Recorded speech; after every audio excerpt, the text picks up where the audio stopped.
साथियों, आप सभी का स्वागत है सोजस बुलेटिन में। तो आज अपने बात करते हैं 14 दिसंबर सोजस बुलेटिन के बारे में। भी प्रदेश में स्वच्छता जागरूक और श्रमदान का कार्यक्रम, यानी प्रदेश में स्वच्छ भारत अभियान के तहत लोगों ने क्या किया, श्रमदान शुभारंभ कार्यक्रम का शुभारंभ किया। ठीक है। राज्य सरकार के 2 वर्ष पूर्ण होने के उपलक्ष्य में आयोजित हो रहे कार्यक्रमों की श्रृंखला में स्वायत्त शासन विभाग और पंचायती राज विभाग के द्वारा, याद रखना विभाग पूछ सकता है कौन कौन सा, एक तो स्वायत्त शासन विभाग है और दूसरा कौन सा विभाग है, पंचायती राज विभाग। स्वायत्त शासन विभाग और पंचायती राज विभाग के द्वारा प्रदेश के सभी नगरीय निकायों, जिला पंचायतों, फिर अपने बात करें पंचायत समिति यानी पंचायत स्तर पर स्वच्छता एवं जागरूकता श्रमदान कार्यक्रम का आयोजन किया गया। यानी डोर टू डोर कचरा संग्रहण, यानी जो भी राज्य में कचरा है प्लास्टिक मुक्त शहर बनाने की आह्वान किया गया। ठीक है। अपने बात करते हैं आगे कि राज्य सरकार नीतियों के सरलीकरण और नवाचारों से राजस्थान का माइनिंग सेक्टर लिख रहा है प्रगति की नीति नहीं इबारत। यानी माइनिंग के क्षेत्र में राजस्थान सरकार दिन ब दिन अपनी नई जो योजनाएं हैं उन योजनाओं को इम्प्लीमेंट कर रहा है। इस कड़ी में अपनी बात करते हैं कि माइनिंग सेक्टर में राजस्थान दूसरे नंबर पर आ गया। माइनिंग सेक्टर की बात करें तो राजस्थान कौन से नंबर पर पहुंच गया है, तो माइनिंग सेक्टर में राजस्थान दूसरे नंबर पर पहुंच गया है। और माइनिंग सेक्टर में सरकार के कार्यकाल में 17,778 करोड़ रुपए का राजस्व अर्जित किया गया। याद रखना, माइनिंग सेक्टर में राजस्थान दूसरे नंबर पर तो पहुंच गया, साथ में 17,778 करोड़ रुपए का राजस्व अर्जित किया गया। ठीक है। और इस माइनिंग क्षेत्र में राजस्थान देश का अग्रणी प्रदेश बन गया है।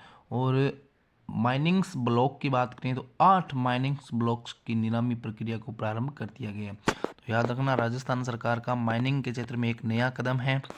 आगे अपनी बात करने जा रहे हैं कि अब राजस्थान माइनिंग सेक्टर में खनिज खोज में आर्टिफिशियल इंटेलिजेंस यानी एआई का यूज करेगा, और जिसके तहत खोज करने की जो दिशा है उस दिशा में नए नए नवाचार करने को मिलेंगे। याद रखना, राज्य सरकार के 2 साल के कार्यकाल में माइनिंग सेक्टर में राजस्थान अग्रणी प्रदेश बनने जा रहा है।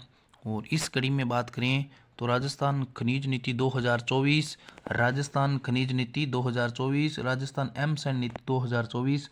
याद रखना, राजस्थान ने 3 खनिज नीतियों का क्या किया, अनुमोदन किया है। कौन कौन सी है, तो राजस्थान खनिज नीति 2024, राजस्थान एमसैंड नीति 2024 और राजस्थान सिटी गैस डिस्ट्रीब्यूशन नीति 2025 जारी कर माइनिंग सेक्टर के सस्टेनेबल विकास की दिशा को एक नई राह दी है। आगे बात करते हैं राजस्थान निवेश प्रोत्साहन योजना रिप्स, यानी रिप्स के तहत जो 112 मिनरल ब्लॉक है उनकी नीलामी की जा चुकी है। और 73 मेजर मिनरल ब्लॉक्स की नीलामी वर्तमान सरकार के 2 साल के कार्यकाल में हुई है। आगे अपने बात करते हैं इसी तरह से 1209 मिनरल ब्लॉक्स की नीलामी में एक नया रिकॉर्ड बनाया गया है। आगे बात करते हैं अपने कि जो नई खनिज नीति आई है उस नई खनिज नीति के तहत जीडीपी में 3.4% कितना पूछा जा सकता है कि नई खनिज नीति है वह जीडीपी में 3.4% भागीदारी को सुनिश्चित कर रही है, जिसके तहत अब इस नीति को या फिर बात करें इस प्रतिशत को 2029-30 तक 5% और 2046-47 तक 6 से 8% बढ़ाने का लक्ष्य दिया गया है। यानी वर्तमान की जो नीति है इसमें तो जीडीपी में जो खनिज है उस खनिजों का 3.4% है, 2029-30 तक टारगेट है 5% करने का और 2046-47 तक टारगेट है 6 से 8% करने का। आगे अपने बात करते हैं कि इसी तरह खनिज क्षेत्र में करीब 35 लाख लोगों को रोजगार के अवसर भी दिए गए हैं। तो इस प्रकार अपने जो राजस्थान की जो खनिज नीति है, खनिज नीति के बारे में राज्य सरकार की बहुत ही पहल सुचारू रूप से संचालित की गई है। आगे अपने बात करते हैं कि राज्य सरकार के क्रिटिकल मिनरल ब्लॉक्स का राजस्थान मुख्य हिस्सेदार प्रदेश बन रहा है। इस कड़ी में बात करें तो राजस्थान प्रमुख हिस्सेदार देश बन गया है। और याद रखना, राजस्थान में रेयर अर्थ, याद रखना राजस्थान में रेयर अर्थ यानी elements lithium tungsten niobium, elements lithium tungsten niobium, tin, zirconium, rubidium, graphite एवं फास्फोराइट आदि प्रमुख क्रिटिकल एवं स्ट्रेटेजिक मिनरल्स के डिपॉजिट अच्छी मात्रा में है। याद रखना, भारत सरकार ने ई नीलामी की प्रक्रिया भी आरंभ कर दी है प्रदेश के बाड़मेर के।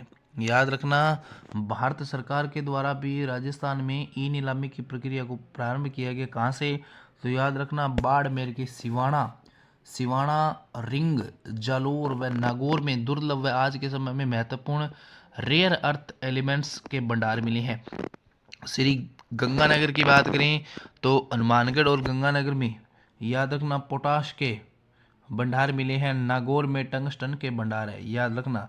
नागौर का जो डेगाना है वहाँ पर टंगस्टन निकाला जाता है। पोटाश का जो हनुमानगढ़ क्षेत्र है, जो गंगानगर का जो बेल्ट है, इस बेल्ट में पोटाश के भंडार है। आगे बात करें, इसी नीलामी के तहत क्या कर रही है राजस्थान सरकार, इस नीलामी की दिशा में एक नया कदम बढ़ा रही है। और याद रखना, राजस्थान को कोणार्क में आयोजित समारोह में केंद्र सरकार द्वारा, यानी राजस्थान को कोणार्क में आयोजित समारोह में केंद्र सरकार द्वारा पुरस्कार कर गौरवान्वित किया, यानी राजस्थान को इस खनिज नीति के तहत क्या किया गया, सम्मानित किया गया है। और राजस्थान ने दूसरा स्थान हासिल कर लिया। यानी स्टेट माइनिंग की बात की जाए कि स्टेट माइनिंग रेडिनेंस इंडेक्स में राजस्थान ने कौन सा स्थान हासिल किया है, तो याद रखना राजस्थान ने दूसरा स्थान हासिल कर लिया है। आगे अपनी बात करते हैं, केंद्र सरकार की स्टार रैंकिंग में भी राजस्थान की 5 खानों ने स्थान बनाकर पुरस्कार प्राप्त किया। कि पूछा जा सकता है कि राजस्थान को इस राजस्थान को माइनिंग क्षेत्र में अवार्ड तो मिला है, लेकिन राजस्थान की कितनी खानों को, याद रखना 5 खानों में स्थान प्राप्त किया है। 5 खानों ने स्थान बनाकर पुरस्कार प्राप्त कर लिया है। और याद रखना, माइनिंग के क्षेत्र में निरंतर प्रयास किए जा रहे हैं। आगे अपनी बात करते हैं, राजस्थान सरकार को स्वच्छ व सुंदर बनाने के लिए प्रतिबद्ध है। राजस्थान सरकार क्या है, स्वच्छता को लेकर बहुत ज़्यादा प्रतिबद्ध है, जिसके तहत स्वच्छ हर घर स्वच्छ अभियान भी चलाया जा रहा है। और याद रखना, अपनी बात करें, मुख्यमंत्री भजनलाल शर्मा ने जल महल की पाल पर आयोजित राज्य स्तरीय स्वच्छता जागरूकता एवं श्रमदान कार्यक्रम को संबोधित करें। कि पूछा जा सकता है कि श्रमदान की बात करें, स्वच्छता की बात करें, इस स्वच्छता की शुरुआत कहाँ से की है, तो याद रखना भजनलाल शर्मा ने, याद रखना मुख्यमंत्री भजनलाल शर्मा ने जल महल की पाल पर क्या किया है, राज्य में स्वच्छता जागरूकता की पहल की शुरुआत की है। आगे बात करते हैं, अपने मुख्यमंत्री ने कहा जल महल हमारी गौरवशाली सांस्कृतिक धरोहर है और अपनी धरोहरों सार्वजनिक स्थलों को स्वच्छ बनाए रखना प्रत्येक नागरिक का कर्तव्य है। याद रखना, मुख्यमंत्री ने झाड़ू लगाकर किया स्वच्छता की शुरुआत और स्वच्छता की शपथ दिलाई आम नागरिक को। याद रखना, मुख्यमंत्री ने ऐतिहासिक जल महल की पाल पर, जल महल बात करें तो जयपुर, बात करते हैं जयपुर में जल महल की पाल पर श्रमदान और पौधारोपण कर स्वच्छता का संदेश दिया। और प्रत्येक व्यक्ति को, प्रत्येक लोगों को, प्रत्येक आम नागरिक को कहा कि स्वच्छता ही सबसे बड़ी भलाई है। हमने बात करते हैं आगे कि राज्य सरकार प्रतिबद्ध एकल उपयोग प्लास्टिक की रोकथाम के लिए एक्शन प्लान लेकर आई है। इस अवसर पर श्रीमती मंजू शर्मा विधायक, गोपाल शर्मा और श्री बाल मुकुंदाचार्य मुख्य सचिव, श्री वी निवास, यानी वर्तमान में जो राज्य हमने बात करी मुख्य सचिव है, प्रमुख शासन सचिव है, यह सारे के सारे क्या रहे, उपस्थित रहे। और प्रमुख शासन सचिव नगरीय विकास एवं आवासन डॉक्टर देवाशीष पुट्टी, जयपुर नगर निगम प्रशासक श्रीमती पूनम सहित आदि जनप्रतिगण उपस्थित रहे। किस पर, स्वच्छता को लेकर, यानी स्वच्छ अभियान को लेकर। याद रखना, आगे बात करते हैं कि राजस्थान में 42,452 गाँव, 92 गाँव ODF प्लस घोषित कर दिए गए। ये पूछा जा सकता है कि राजस्थान के कुल कितने गांव ODF प्लस घोषित किए जा चुके हैं, तो याद रखना 42,492 गांव ODF प्लस घोषित किए जा चुके हैं। मुख्यमंत्री ने कहा कि जन आंदोलन में राजस्थान प्रमुखता से कार्य कर रहा है। प्रदेश में स्वच्छ भारत मिशन ग्रामीण के तहत 2,62,000 व्यक्तिगत तथा 4,000 से अधिक सामुदायिक शौचालयों का निर्माण किया जा चुका है, जिसके अंतर्गत 42,492 गाँवों को ODF प्लस घोषित किया जा चुका है। राज्य सरकार के द्वारा व्यापक स्तर पर चलाया गया वंदे गंगा जल संरक्षण अभियान ने जल स्रोतों के लिए एक महत्वपूर्ण भूमिका निभाई है। और PM स्वनिधि योजना के तहत, किस योजना के तहत है, PM स्वनिधि योजना के तहत स्ट्रीट वेंडर को नई आशा, नई दिशा, यानी एक काम करने की एक नई योजना में महत्वपूर्ण पद निभाया है। हमने बात करते हैं आगे बात करते हैं कि विधायक निधि से भ्रष्टाचार की खबरों पर मुख्यमंत्री का सख्त रवैया। संबंधित विधानसभा क्षेत्र के विधायक निधि खाते फ्रीज, यानी जो विधायक लोग क्या कर रहे हैं, भ्रष्टाचार का सहारा ले रहे हैं, उन पर कड़ी निगरानी रखी जाएगी। यह बात कही मुख्यमंत्री भजनलाल शर्मा ने। याद रखना, मुख्यमंत्री भजनलाल शर्मा ने कहा कि दोषी पाए जाने पर ऐसे किसी भी व्यक्ति को बख्शा नहीं जाएगा, चाहे वह व्यक्ति कितना ही प्रभावशाली क्यों ना हो। और इसकी जांच करने के लिए 4 सदस्यीय उच्च स्तरीय समिति 15 दिन में क्या करेगी, मुख्य सचिव को रिपोर्ट सौंपेगी। याद रखना, यानी मुख्यमंत्री भजनलाल सरकार ने कहा कि हमारी सरकार जीरो टॉलरेंस की नीति पर कार्य कर रही है। जन धन के दुरुपयोग को किसी भी स्तर पर बर्दाश्त नहीं किया जाएगा। मुख्यमंत्री ने मुख्य सतर्कता आयुक्त, बात करें अतिरिक्त मुख्य सचिव श्री भास्कर सावंत की अध्यक्षता में 4 सदस्यीय उच्च समिति का गठन किया गया। याद रखना कि पूछा जा सकता है कि यह जो भ्रष्टाचार से संबंधित जो जांच की जा रही है उसकी जांच की अध्यक्षता कौन कर रहे हैं, तो याद रखना अतिरिक्त मुख्य सचिव गृह श्री भास्कर सावंत की अध्यक्षता में एक 4 सदस्यीय जांच समिति का क्या किया जा रहा है, गठन किया जा रहा है।